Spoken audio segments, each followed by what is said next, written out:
샬롬, 얘들아, 안녕. 다들 한 주간 잘 지내고 있니? 곧 있으면 추석인데 마음보다 주머니가 풍성한. 쏘리, 주머니보다 마음이 풍성한 한가위가 되었으면 좋겠다. 뭐든 풍성한 한가위가 되기를 바란다. 둘 다 풍성하면 더 좋고. 일단 오늘은 풍성한 본문부터 읽고 가자. 그때의 세례 요한이 이르러 유대 광야에서 전파하여 말하되 회개하라 천국이 가까이 왔느니라 하였으니 그는 선지자 이사야를 통하여 말씀하신 자라. 일러스되 광야에 외치는 자의 소리가 있어 이르되 너희는 주의 길을 준비하라. 그가 오실 길을 곧게 하라. 하였느니라. 이 요한은 낙타털 옷을 입고 허리에 가죽기를 띠고 음식은 메뚜기와 석청이었더라. 이때에 예루살렘과 온 유대와 요단강 사방에서 다 그에게 나와 자기들의 죄를 자복하고 요단강에서 그에게 세례를 받더니 요한이 많은 바리새인들과 사두개인들이 세례 베푸는 대로 오는 것을 보고 이르되 독사의 자식들아 누가 너희를 가르쳐 임박한 진노를 피하라 하더냐? 그러므로 회개에 합당한 열매를 맺고 속으로 아브라함이 우리 조상이라고 생각하지 말라. 내가 너희에게 이르노니 하나님이 능히 이 돌들로도 아브라함의 자손이 되게 하시리라. 이미 도끼가 나무 뿌리에 놓였으니 좋은 열매를 맺지 아니하는 나무마다 찍혀 불에 던져지리라. 나는 너희로 회개하게 하기 위하여 물로 세례를 베풀거니와 내 뒤에 오시는 이는 나보다 능력이 많으시니 나는 그의 신을 들기도 감당하지 못하겠노라. 그는 성령과 불로 너희에게 세례를 베푸실 것이요 손에 키를 들고 자기의 타작 마당을 정하게 하사 알곡은 모아 곳간에 들이고 쭉정이는 꺼지지 않는 불에 태우시리라. 이때에 예수께서 갈릴리로부터 요단강에 이르러 요한에게 세례를 받으려 하시니 요한이 말려 이르되 내가 당신에게서 세례를 받아야 할 터인데 당신이 내게로 오시나이까? 예수께서 대답하여 이르시되 이제 허락하라. 우리가 이와 같이 하여 모든 의를 이루는 것이 합당하니라. 하시니 이에 요한이 허락하는지라. 예수께서 세례를 받으시고 본물에서 올라오실새 하늘이 열리고 하나님의 성령이 비둘기같이 내려 자기 위에 임하심을 보시더니 하늘로부터 소리가 있어 말씀하시되 이는 내 사랑하는 아들이요 내 기뻐하는 자라 하시니라. 오늘은 예수님이 세례받은 이야기에 대해 말씀을 나눠보려고 해. 예수님이 세례를 받는 이 장면을 보면 너희들은 어떤 생각이 떠오르니? 강도사님은 한국 영화 중에 좋은 놈, 나쁜 놈, 이상한 놈이 떠올라. 이 영화는 2008년에 개봉했던 영화인데 잠깐. 이게 벌써 12년 전 영화라고? 크크크크크크. 시간. 뭔데 혼자 빠름? 참나. 아무튼 이 영화에는 개성 넘치는 3명의 배우가 등장하지. 좋은 놈 정우성, 나쁜 놈 이병헌, 이상한 놈 송강호. 이름만 들어도 대단한 배우들이 유쾌한 연기를 통해 만주의 무법천지 한 세계를 잘 보여주는 영화야. 캐릭터들의 합이 영화를 처음부터 끝까지 잘 이끌어가지. 그런데 갑자기 웬 뚱딴지 같은 영화 이야기나 하고 앉아있냐고? 미간 좀 풀라고 젊은 친구. 오늘 우리가 읽은 성경 본문을 잘 소개하려 그랬어. 오늘 본문에는 세례 요한 예수 그리스도, 하나님이 등장하지. 그리고 세 인물의 합을 통해서 마태복음 3장은 하나님이 통치하시는 나라에 대해 말하고 있는 거야. 하나님이 왕으로서 통치하시는 나라. 눈에는 보이지 않지만 여전히 우리의 삶에 강력하게 역사하는 이 나라. 우리는 하나님과 하나님의 나라를 믿는 하나님의 백성들인데 그 나라는 어떻게 생겨났고 어떻게 세워져 나갈까? 오늘 본문에 등장하는 3명의 인물들을 한번 살펴보자. 회개하라는 세례 요한, 허락하라는 예수님, 기뻐하시는 하나님. 예수님의 세례를 두고 세 인물이 서로 다른 반응을 보이잖아? 우리는 이 셋의 반응을 통해 하나님의 나라가 어떻게 이루어져 가는지 볼 수 있어. 먼저 세례 요한을 주목해보자. 광야에서 회개하라고 외치는 세례 요한. 세례 요한은 왜 광야에서 회개하라고 외쳤을까? 왜 굳이 광야로 갔을까? 조금 이상하지 않니? 회개하라는 말도, 천국이 가까이 왔다는 말도 모두 정말로 중요해 보이는 말들 같은데 사실 광야에는 들을 사람이 없잖아. 왜 누구도 듣기 힘든 곳까지 가서 세례 요한은 굳이 외쳤을까? 회개하라, 천국이 가까이 왔다. 왜 그랬을까? 왜 굳이 광야까지 들어갔을까? 학시 말이야. 어쩌면 세례 요한은 방구석 여포 장군님처럼 아무도 듣지 않는 곳에서만 거친 말들을 쏟아내는 샤이 보이였던 건 아닐까? 아니면 손끝에만 용기가 샘솟는 키보드 전사들처럼 아무도 없는 곳에서만 믿음이 샘솟는 워리어였나. 당연히 아니겠지. 세례 요한이 광야까지 나간 이유는 광야에는 아무것도 없기 때문이었어. 광야에는 사람의 마음을 사로잡는 화려한 성전도 뭣도 없어. 다른 사람과 나를 비교할 대상도 없지. 의지할 사람도, 편안하게 쉴 만한 장소도 없고 매일매일 무언가를 해내야 하는 압박도 경쟁도 없어. 아무것도 의지할 수 없고 아무것도 계획할 수도 없어. 철저하게 홀로 남아 자신의 연약함을 견뎌야 하는 장소가 광야야. 그래서 광야에 서 있는 사람은 아무것도 의지할 수 없어서 하나님을 의지할 수 있는 거야. 아무것도 계획할 수 없어서 하나님께 소망을 두며 사는 거지. 얘들아, 이 말이 혹시 조금 불편하니? 아무것도 할 수 없기 때문에 하나님을 믿는다는 말 말이야. 내 신앙과 믿음의 결단들이 무능력함의 산물처럼 느껴졌다면 그런 말을 하고 싶었던 것은 아니야.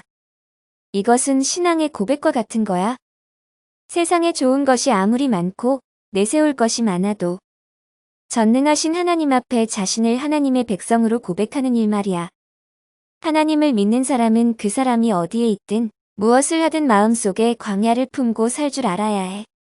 하나님을 묵상하는 곳 말이야.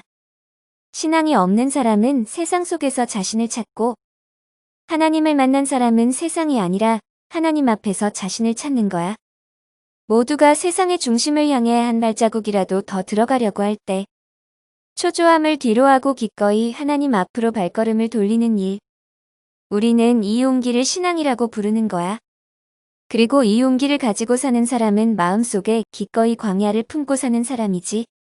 심령이 가난한 사람에게 예수님은 천국, 그러니까 하나님의 나라가 그들의 것이라고 하셨는데 오늘 세례 요한의 외침에 사람들의 반응이 어떠했지?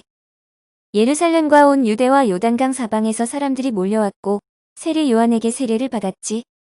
세상 속에 사는 사람들이 하나님의 말씀에 반응하며 하나님의 통치에 순종하는 모습이 상상되니? 이응이응이라고? 좋아, 아주 좋아. 세례 요한은 하나님의 음성에 집중하기 위해 시끄러운 도시를 떠나 광야에 들어갔어. 그리고 그곳에서 하나님의 말씀을 듣고 전하는 일에 자신을 던졌어.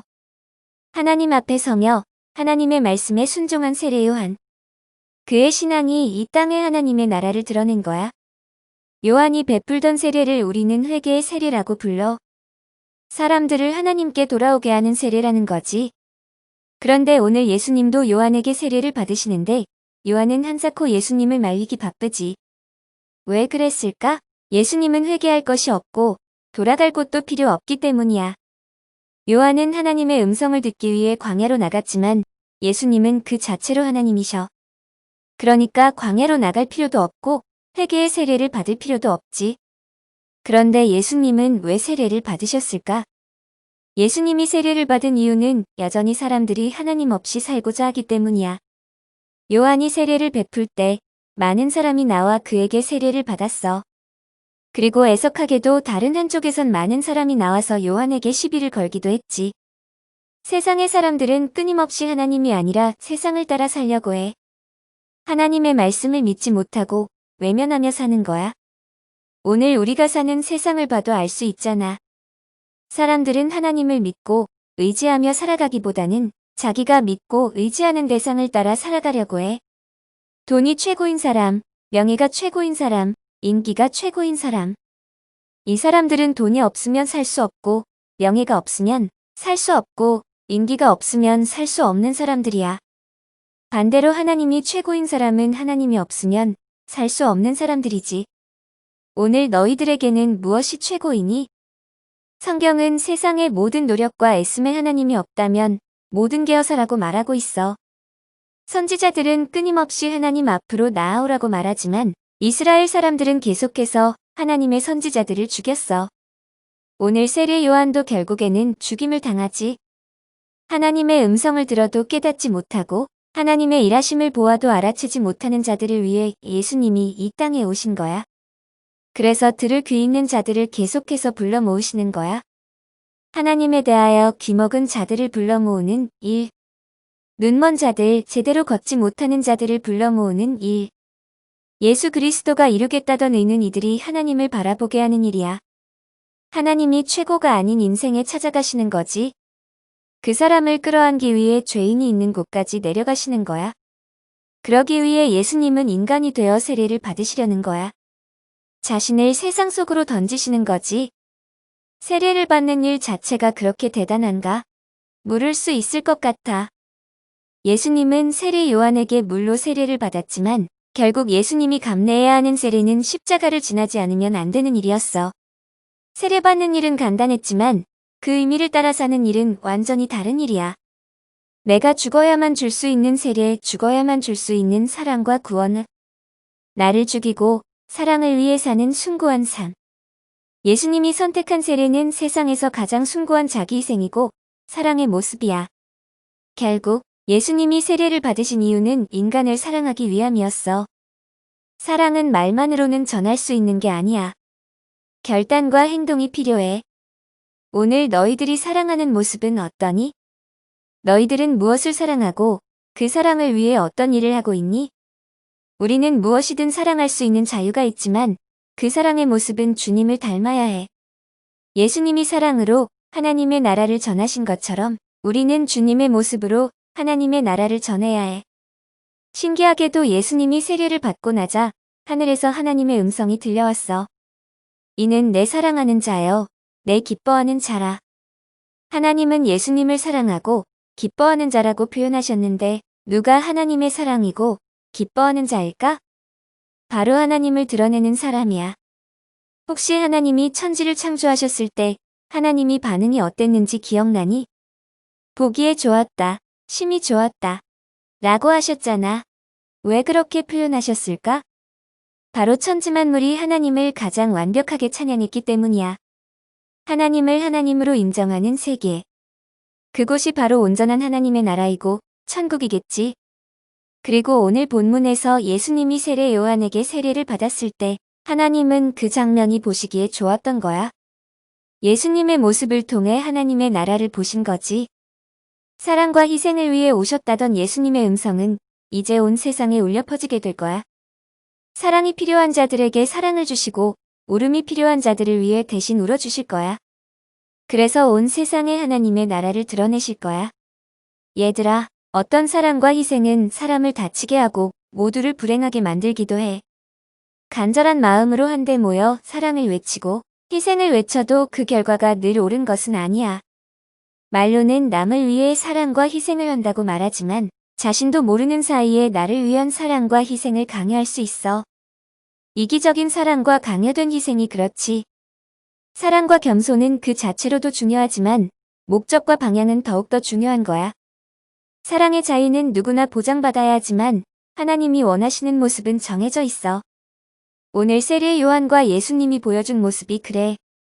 세례 요한은 하나님의 말씀을 사모했고 그 말씀을 전했어. 예수님의 사랑과 희생은 하나님의 나라를 드러내었고 하나님을 기쁘게 했어. 하나님을 드러내고 하나님을 기쁘게 하는 삶.